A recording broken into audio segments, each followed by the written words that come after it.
Dutch, a celebration of jump rope, rhyme, and sisterhood, by Veronica Chambers. Rocket Girls. It's early Saturday morning, and 5 girls gather in the gymnasium of Reed Junior High School in Central Islip, Long Island. They are a multiracial group, white, black, and brown, but each girl is dressed in a matching red tracksuit. When they jump into the double Dutch ropes, each head bobs with an identical ponytail. They are a team. And what's more, each girl, averaging only 13 years old, knows what it's like to be a winner. The Snazzy Steppers, as this team is called, are the New York City champions. They are also ranked 5th in the world. As they unfold their ropes and begin to jump, they are intensely silent. They don't sing songs, they don't recite rhymes. Peggy and Debbie jump in to rehearse their doubles routine. They move in unison, which isn't easy, and they execute even the most complex moves with a uniform grace. It's as if they were rowers on the same boat, their arms and legs slicing and curving together. The 2 turners offer up tips and criticism. Don't go faster than the rope, Laniqua reminds her teammates. Sometimes the entire team catches a case of the giggles, prompting their coach to insist they focus harder. I'm not laughing, Peggy mutters. Yes, you were, whispers Debbie. I smile, and then you laugh.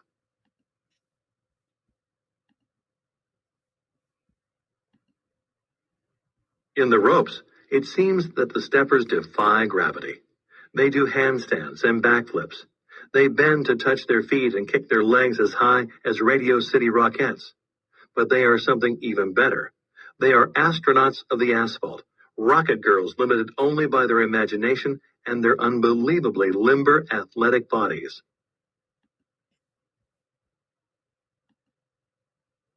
Coach Rocket. Life for the Snazzy Steppers wasn't always so sweet. It was only 5 years ago that these girls couldn't jump double Dutch at all. Their coach, David Rocket, started the team 8 years ago when he became frustrated with the lack of positive activities for kids in the public school where he teaches. One recess, I was looking out the window of my classroom, says Coach Rocket. Some of the kids were doing double Dutch on the playground. I was fascinated by the call and response element, the rhythms, and the movement. The very next day, Rocket went to the local hardware store and bought a couple 100 yards of clothesline. He made a flyer inviting students to form a double Dutch team. 40 girls showed up. Coach Rocket was thrilled, but intimidated. Most of the girls had no double Dutch experience.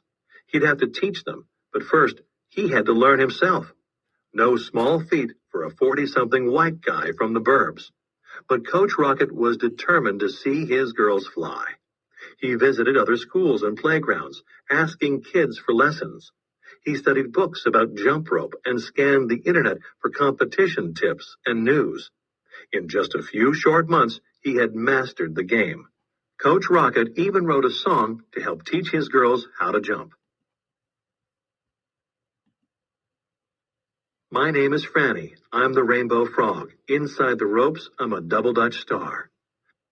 Bring 3 friends together who share the same dream. 2 turners and 1 jumper make a winning jump rope team.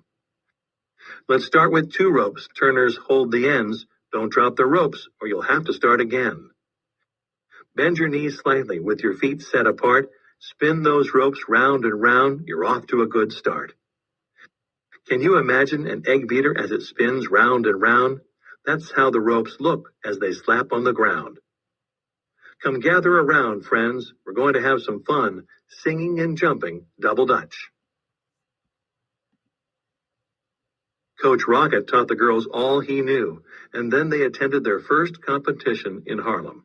The girls were pulverized. Back in Central Islip, it had seemed that they were so talented. Everyone at Reed Junior High School was impressed by the way they could do flips and somersaults in the rope. Sure, at home the Snazzy Steppers were so bad. They were good, but the teams in Harlem were faster, bolder, smoother, and sassier. The girls left Harlem with no trophies, and their confidence ripped to pieces. It was the most painful thing to watch. They thought they were all that, remembers Coach Rocket. Then they saw double dutch for the first time. The girls hid in the bathroom at the competition, feigning illness. They were so scared. They knew they were one of the weakest teams in the league. Anna, I had a little puppy. His name was Tiny Tim. I put him in the bathtub to see if he could swim. He drank all the water. He swallowed a bar of soap. Next thing you know, it was halfway down his throat. In jumps the doctor. In jumps the nurse. In jumps the lady with the alligator purse. Out jumps the doctor. Out jumps the nurse. Out jumps the lady with the alligator purse. The Snazzy Steppers were down, but by no means out. Each year they returned to competition a little stronger. First they won 5th place, then 4th, then 3rd, then 2nd. Finally, after a lot of hard work, they grabbed the #1 spot in New York City, qualifying for the World Championships. They've been flying high ever since. They've also become the best of friends. It's a funny math, says Coach Rocket. In double dutch, 1 + 1 + 1 doesn't equal 3. 1 + 1 + 1 equals 1. You have to be tight. If you and I are turning and we have even the tiniest bit of animosity toward each other, it comes out on the ropes. You're trying to get kids to care about each other, to learn about each other, to nurture each other. When it works, when a team comes together, it makes for a powerful group of young women.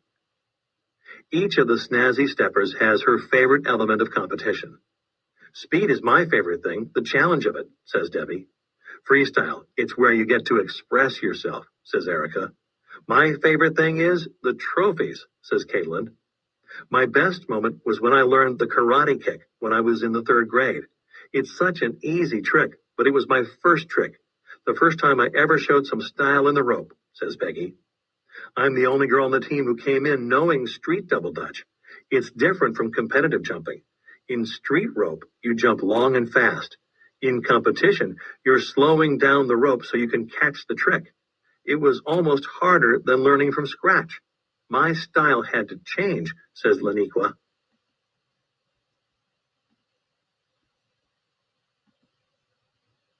Double dutch is fearlessness. The audacious willingness to jump in and mix things up when life is sweeping over you from all sides in incessant, overwhelming waves. The skill, ultimately the thrill, is not in stopping the flow, but in keeping pace with rhythm. Lynette Clemenston, reporter for the New York Times. Confidence in motion. Double dutch is bodies in motion, not decoration. Strong, glorious, exultant. Double dutch is glorious. Peggy Orenstein, award-winning author,